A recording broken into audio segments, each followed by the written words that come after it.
ടീച്ചേ, അതെ തിരിച്ചു വരുമ്പോ ആ റോയ് മാർട്ടിൽ നിന്ന് ഒരു 3 കിലോയുടെ ബീഫ്, ഒരു ചിക്കന്, പിന്നെ കേര പീസ് ഇത് ഇവിടുന്ന് പറഞ്ഞിട്ടുണ്ട്, ഒന്ന് മേടിച്ചോണ്ട് പോരണം.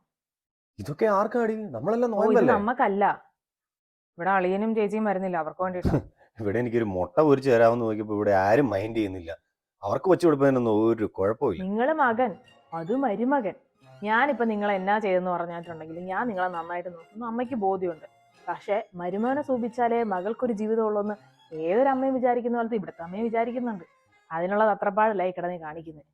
എന്നാലും അങ്ങനെ വിട്ടാ പറ്റത്തില്ലല്ലോ, ഇതെനിക്ക് ചോദിക്കണം. എന്നാ പോയി ചോദിക്ക്. എടാ എടാ, നീ വരുമ്പോഴേ ആ സാധനമൊക്കെ മേടിച്ചോണ്ട് പോര് കേട്ടോ. മാസാവസാനം അല്ലേ, നിന്റെ ഇപ്പൊ ഒന്നും ഉണ്ടാവത്തില്ലല്ലോ. ഇപ്പൊ ഇവിടെ നമുക്കില്ലാത്ത പൈസയൊക്കെ ഉണ്ടായേ? ഞാൻ ചോദിച്ചാ ഇവിടെ ഭയങ്കര ദാരിദ്ര്യാണ് താനും.